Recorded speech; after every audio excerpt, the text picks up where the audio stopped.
October 27th, 2016, Thursday of the 30th week in Ordinary Time. A reading from the letter of St. Paul to the Ephesians.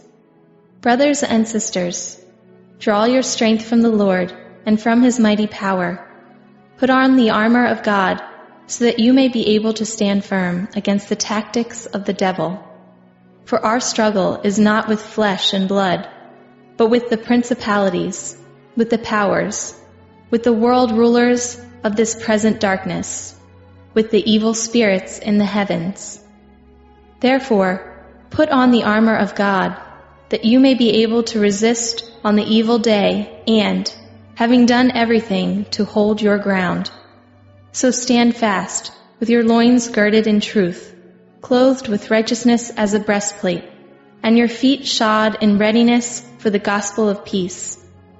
In all circumstances, hold faith as a shield, to quench all the flaming arrows of the evil one, and take the helmet of salvation and the sword of the Spirit, which is the Word of God. With all prayer and supplication, pray at every opportunity in the Spirit. To that end, be watchful with all perseverance and supplication for all the holy ones and also for me, that speech may be given me to open my mouth, to make known with boldness the mystery of the gospel, for which I am an ambassador in chains, so that I may have the courage to speak as I must. The word of the Lord. The responsorial song. The response is, Blessed be the Lord, my rock. Blessed be the Lord, my rock, who trains my hands for battle, my fingers for war. Blessed be the Lord, my rock. My mercy and my fortress, my stronghold, my deliverer, my shield in whom I trust, who subdues my people under me. Blessed be the Lord, my rock. O God, I will sing a new song to you. With a 10-stringed lyre I will chant your praise. You who give victory to kings, and deliver David your servant from the evil sword. Blessed be the Lord, my rock. A reading from the Holy Gospel according to Luke. Some Pharisees came to Jesus and said, Go away, leave this area, because Herod wants to kill you. He replied, Go and tell that fox, Behold, I cast out demons, and I perform healings today and tomorrow, and on the third day I accomplish my purpose. Yet I must continue on my way today, tomorrow, and the following day, for it is impossible that a prophet should die outside of Jerusalem.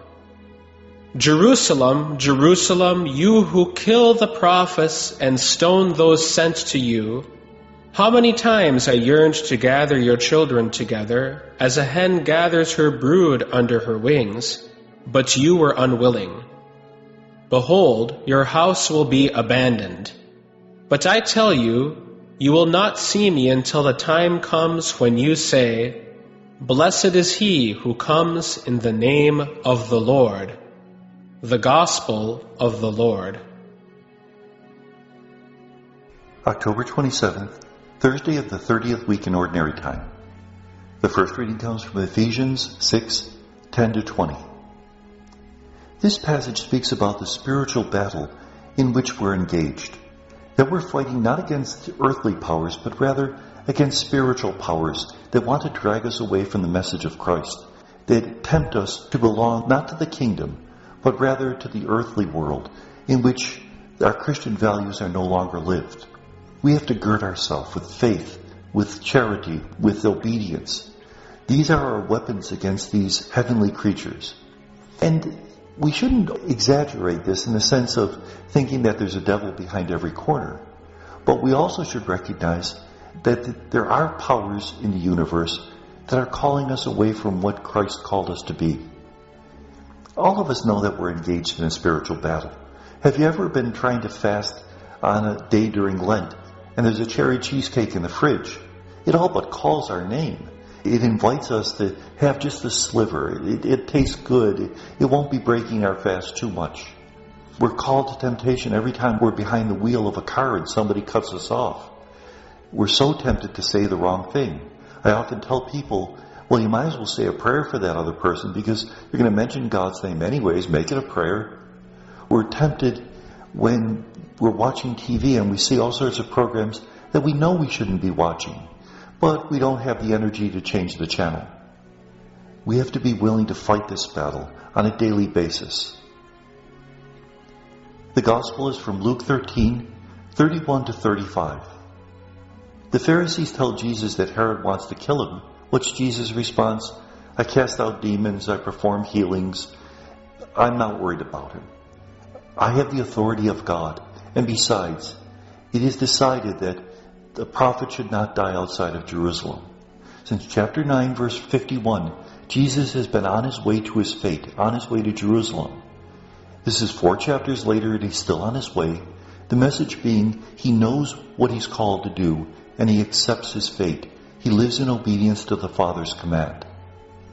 And then he says a little bit of a lament over Jerusalem because Jerusalem is supposed to be the holy city. And instead it's rejected his message. It would not embrace him. And therefore it would be punished. Remember, the Gospel of Luke is probably written around 80, 85 AD. So some of the vocabulary is probably due to the fact that Jerusalem is already destroyed. It was destroyed by the Romans in 70 AD. But it is clear that Jesus said something about the fact that Jerusalem was an unfaithful city. It is supposed to be the city of salvation. Instead, it's become a city, an earthly Jerusalem, which rejects the very prophets that God has sent to them.